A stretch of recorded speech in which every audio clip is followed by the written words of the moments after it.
Wakati mgogoro wa Israel na Iran ukiingia wiki ya pili, huku kukiwa na mashambulizi ya makombora kutoka pande zote mbili, kituo cha sheria na haki cha Marekani kimesema kuwa wanafungua mashtaka dhidi ya Iran. Akizungumza kwa njia ya simu, Jay Sekulow, mwanasheria wa masuala ya kiraia katika kituo cha kisheria na haki cha Marekani, American Center for Law and Justice, amesema kuwa wanafungua mashtaka kwa Iran kwa ukiukwaji wa sheria ya vita. Well, I think the intensity of what's about to happen is becoming a reality. Nadhani uzito wa kile kinachokaribia kutokea unazidi kuwa halisi. Na kwa muktadha huo, nadhani ni muhimu watu waelewe kwamba shambulio dhidi ya hospitali lililotokea ni ukiukwaji wa sheria ya vita na linakiuka mkataba wa Roma unaosimamia mahakama ya kimataifa ya uhalifu. Section 8 in particular, hasa section ya 8 inayosema kwamba hospitali hazipaswi kushambuliwa isipokuwa zinatumika kwa shughuli za kijeshi. Kwa maneno mengine, wakati mwingine Hamas na Hezbollah tunajua hutumia hospitali kurusha makombora. Hilo si jambo ambalo Waisraeli hufanya. Jeshi la ulinzi la Israeli halifanyi hivyo. Kwa hivyo hili ni ukiukwaji kamili wa sheria ya vita. Ni ukiukwaji wa wazi wa sheria za kimataifa. I instructed our legal team to prepare what's called a protest letter. Nimeagiza timu yangu ya sheria kuandaa barua ya malalamiko itakayowasilishwa kwa Umoja wa Mataifa na Baraza la Usalama pamoja na Mahakama ya Kimataifa ya Uhalifu.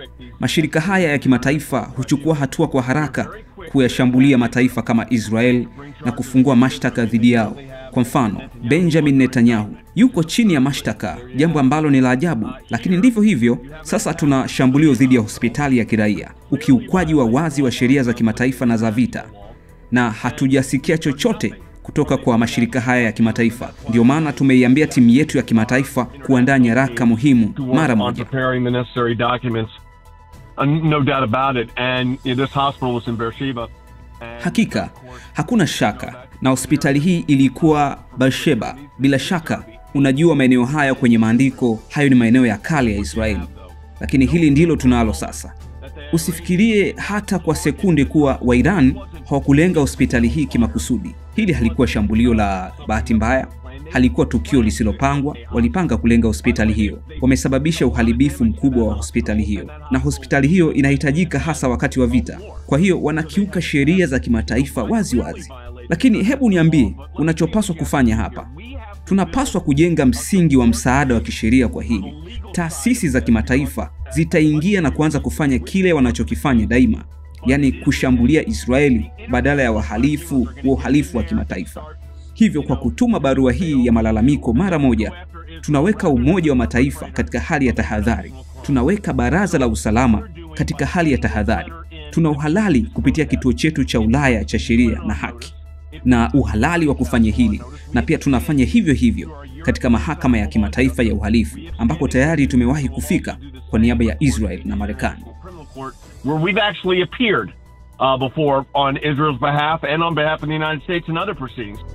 Naam, hiyo ni sauti ya Jay Sekulow, mwanasheria wa masuala ya kiraia katika kituo cha kisheria na haki cha Marekani, American Center for Law and Justice, akizungumza kwa njia ya simu.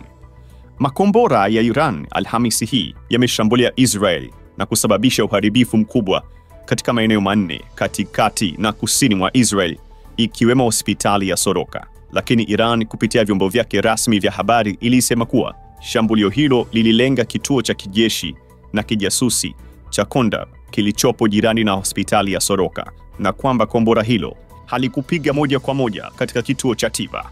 Hii ni Poa Media.